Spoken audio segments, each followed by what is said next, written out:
Dios te bendiga. Bienvenido, bienvenida una vez más a este programa, La Biblia Leída y Explicada. Hoy continuaremos estudiando el capítulo 27 del Evangelio según San Mateo y estaremos leyendo los versículos desde el 32 hasta el 44 bajo el título Crucifixión y muerte de Jesús. Este pasaje en realidad llega hasta el 56, pero vamos a hacerlo en dos partes porque es muy largo. Vamos a leer, pero antes, como siempre, vamos a orar. Padre, gracias te damos, Señor, por este día, por una oportunidad más, Señor, que tú nos das de leer tu palabra. Yo te pido, Señor, que tú me ayudes a dar el mensaje que tú quieres, Señor, que sea dado en este día, Dios mío, que pongas palabras en mi boca y abras los corazones de todos aquellos que me escuchan, Señor, para que tu palabra sea sembrada y dé fruto, Padre. Te lo pido en el nombre de Jesús. Amén y amén. Gloria a Dios. Evangelio según San Mateo, capítulo 27, verso 32, dice así. Cuando salían, hallaron a un hombre de Cirene que se llamaba Simón. A este obligaron a que llevase la cruz. Y cuando llegaron a un lugar llamado Gólgota, que significa lugar de la calavera, le dieron a beber vinagre mezclado con hiel, pero después de haberlo probado no quiso beberlo. Cuando lo hubieron crucificado, repartieron entre sí sus vestidos, echando suertes para que se cumpliese lo dicho por el profeta. Partieron entre sí mis vestidos y sobre mi ropa echaron suertes, y sentados le guardaban allí. Y pusieron sobre su cabeza su causa escrita: Este es Jesús, el Rey de los judíos. Entonces crucificaron con él a dos ladrones, uno a la derecha y otro a la izquierda. Y los que pasaban le injuriaban, meneando la cabeza y diciendo: Tú que derribas el templo y en 3 días lo reedificas, sálvate a ti mismo si eres hijo de Dios, desciende de la cruz. De esta manera también los principales sacerdotes, escarneciéndole con los escribas y los fariseos y los ancianos, decían: a otros salvó y a sí mismo no se puede salvar. Si es el Rey de Israel, descienda ahora de la cruz y creeremos en él. Confió en Dios, líbrele ahora si le quiere, porque ha dicho: soy hijo de Dios. Lo mismo le injuriaban también los ladrones que estaban crucificados con él. Amén, gloria sea al Señor. Bueno, y antes de entrar a analizar este pasaje que acabamos de leer, vamos a recordar un poquito el contexto. En el capítulo anterior estuvimos viendo que Jesús fue sentenciado a muerte por Pilato, por el gobernador romano Pilato, y muerte de cruz a petición del pueblo judío que pidió este tipo de muerte para Jesús. Y vemos aquí en la palabra del Señor que nos dice que cuando salían hallaron a un hombre de Cirene llamado Simón. Pero en otros pasajes paralelos, en otros evangelios, se nos da un poco más de detalles. Y es que Jesús realmente comenzó él cargando la cruz, pero recordemos que él estaba muy débil porque allá había recibido golpes, había recibido azotes, además había estado toda una madrugada sin dormir, y cuando pusieron este madero tan grande, tan pesado sobre Jesús, él no lo podía llevar porque estaba muy débil y tuvieron que obligar a este hombre, Simón de Cirene, a llevar la cruz con Jesús. Es decir, que en este pasaje vemos a un Jesús que estaba muy débil en la carne, pero estaba fuerte en el espíritu. Tan débil que no podía cargar la cruz física, pero estaba cargando la cruz espiritual, estaba siendo obediente, estaba soportando todos esos dolores, todas esas aflicciones, teniendo el poder para no hacerlo, teniendo el poder, como le decían aquí, para bajarse de la cruz. Permaneció fiel, permaneció firme al propósito, agarrado al propósito divino para su vida. Esto realmente me impresiona mucho y me da mucho aliento para permanecer en el propósito de Dios, no importa cuáles sean las circunstancias terribles que uno pueda estar viviendo, las situaciones que hayan, las amenazas y las humillaciones que uno tenga que pasar.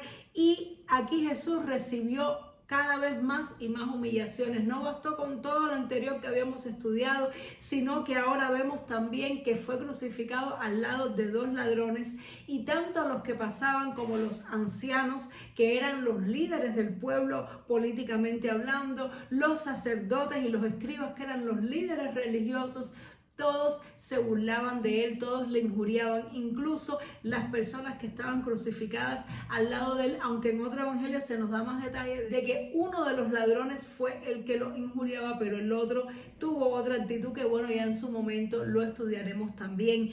Pero me llama mucho la atención también que a pesar de que estaban injuriando a Jesús, ellos reconocían todos los títulos de Jesús. Es decir, ellos sabían que Jesús era el rey de Israel, sabían que era el rey de los judíos, sabían que era el Hijo de Dios, sabían que era el Salvador, porque hablaron de Jesús como Salvador, de Jesús como Hijo de Dios, de Jesús como Rey. Es decir, ellos sabían a quién tenían delante. Lo que pasa es que se rehusaban a creer en Él, no querían creer en Él y querían que Jesús hiciera un acto sobrenatural, que hiciera algo solamente para convencerlos a ellos, pero Jesús nunca actuó de esa manera. Aunque Jesús salvó a muchos y ayudó a muchos, Él siempre se movía por las órdenes del Padre. Él decía, yo hago lo que veo hacer a mi Padre, y Él ayudaba y sanaba a las personas que venían a Él con un corazón humilde, con un corazón esperando recibir un milagro, pero no una señal para poder creer. Entonces Jesús no les dio el gusto a ellos de darle ninguna de estas señales que ellos estaban pidiendo, sino que, como dije anteriormente, se mantuvo fiel a su propósito. Otra cosa muy linda, muy impresionante que veo aquí es que Jesús estaba cumpliendo las profecías que se habían dicho de Él. Estas profecías, de las cuales se cita aquí en el libro de Mateo, están en el libro de los Salmos, capítulo 22, verso 18, y capítulo 27, verso 7, Salmo 109, 25. Son pasajes donde el rey David profetizó acerca de Jesús, y es como que Dios lo puso en el lugar de Jesús. Y esto que sucedió de que las ropas de Jesús fueron echadas suertes sobre ella, estaba profetizado. Que le dieron de a beber vinagre, también estaba profetizado. Es decir, que al Jesús tomar esta posición de obediencia, de humillación, de humildad, estaba cumpliendo con todas las profecías que se habían dicho de él. Y los escribas, que eran estudiosos de la Biblia en ese momento, no les vino a la mente, no pensaron, no asociaron, sino que estaban tan ciegos con su pecado que se burlaron de Jesús, teniendo delante en la evidencia de que se cumplían las profecías bíblicas sobre su vida. Otra cosa muy interesante también es que le dieron a beber vinagre con miel, y esto era algo que se le hacía a los condenados a muerte por crucifixión, porque esta hiel era como una especie de anestesia para que no sufrieran los dolores. Sin embargo, Jesús tenía sed, y cuando le dieron a beber ese vinagre con miel, él lo probó, pero no lo quiso tomar. Es decir, él rechazó la anestesia que era en aquel momento lo que había para aliviar su dolor, sino que prefirió sufrir el dolor y pasar por todo lo que tenía que pasar conforme a la voluntad del Padre. Realmente es algo maravilloso, muy impresionante, que nos deja prácticamente sin palabras. ¿Cómo Jesús pudo soportar todo eso? ¿Cómo Jesús pudo hacer todo eso? Solamente motivado por el amor y la obediencia.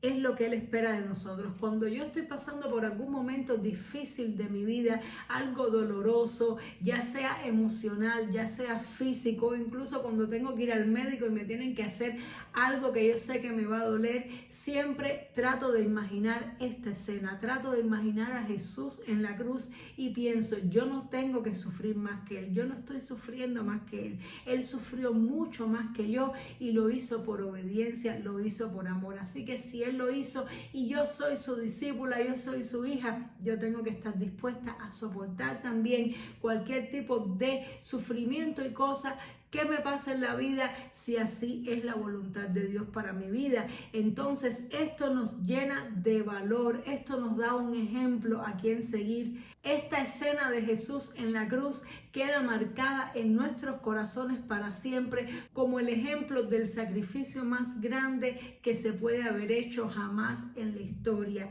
Jesús realmente es digno de toda la gloria, digno de toda la admiración y digno de toda la honra. Así que te aconsejo que hagas lo mismo también. Si estás pasando por un momento doloroso en tu vida, si te tienes que someter a algo que sabes que es difícil para ti y aún tal vez injusto y aún tal vez humillante, recuerda esta escena, recuerda a Jesús sufriendo en la cruz y seguramente eso te va a dar ánimo y te da valor para poder soportar todo lo que tengas que pasar en la vida. Y por último, quiero llamar la atención acerca de algo que también me sorprende y es el hecho de que Jesús, antes de ir a la cruz, el enemigo lo estaba tratando de disuadir para que él no fuera a la cruz. Es decir, él le decía: Padre, pasa de mí esta copa, pero que no sea tu voluntad. El enemigo trataba de que él salvara su propia vida, no yendo a la cruz. Y luego, cuando ya estaba en la cruz, pues entonces el enemigo incitaba a las personas para que salvara su vida bajándose de la cruz. Y eso es algo que también lo vemos en la actualidad, cómo el enemigo trata de tentarnos siempre para que salvemos nuestra propia vida haciendo lo contrario a lo que Dios manda en su palabra. Por ejemplo, cuando las personas están noviando, el enemigo los incita para que tengan relaciones sexuales, para que pequen contra Dios, y luego cuando ya se casan, pues entonces los incita para que se divorcien, para que se separen, para que no se amen más, para que no tengan relaciones. Es decir, que en dependencia de las circunstancias, el enemigo te puede incitar a una cosa o a lo opuesto totalmente de eso, pero siempre su objetivo es el mismo y es separarte de la voluntad de Dios para tu vida. Tenemos que estar dispuestos a sufrir si es necesario por hacer la voluntad de Dios, a padecer cualquier circunstancia, por dura que sea, por humillante que sea, pero lo más importante para nuestra vida debe ser como era para Jesús: hacer la voluntad del Padre, aferrarnos a su propósito y cumplirlo hasta el final, no importa las circunstancias. Aún cuando perdamos nuestra vida por hacer la voluntad de Dios, mantenernos aferrados, porque como dijo Jesús, el que quiera salvar su vida la perderá, pero el que pierda su vida por causa de mí la hallará. Vamos a orar. Padre, te damos muchas gracias por este día, gracias por esta palabra, Señor. Gracias porque tú nos has enseñado por medio de ella, Padre Santo, muchas cosas, Dios mío. Pero lo más importante es que debemos ser como tú, debemos imitarte, Señor. Ser capaces de sufrir, de soportar cualquier humillación que sea necesaria por tal de mantenernos aferrados a tu propósito. Ayúdanos a recordar, Señor, esta escena cuando tú estuviste ahí en la cruz, cada vez que tengamos un problema grande, un dolor grande, y que podamos entender que si tú pasaste por eso, también nosotros, Dios mío, podemos pasar, porque somos tus discípulos, somos tus hijos, Señor. Yo te pido por la persona que me mira, que me escucha en esta hora. Yo no sé qué situación pueda estar pasando en su vida, pero yo te pido que esta palabra le fortalezca, le dé valor, le dé un ejemplo, Señor, y que tú le ayudes a soportar lo que sea que tenga que vivir con entereza, Dios mío, con valor, apegándose a tus principios, a tu palabra, y no dejándose tentar por Satanás para desobedecerte. Te lo pido, Señor, en el nombre poderoso de Jesús. Amén y amén. Gloria a Dios. Dios te bendiga mucho. Espero que esta palabra te haya animado, te haya fortalecido, y nos vemos, Dios mediante, en el siguiente programa para terminar de estudiar este pasaje del Evangelio según San Mateo. Dios te bendiga mucho. Chao.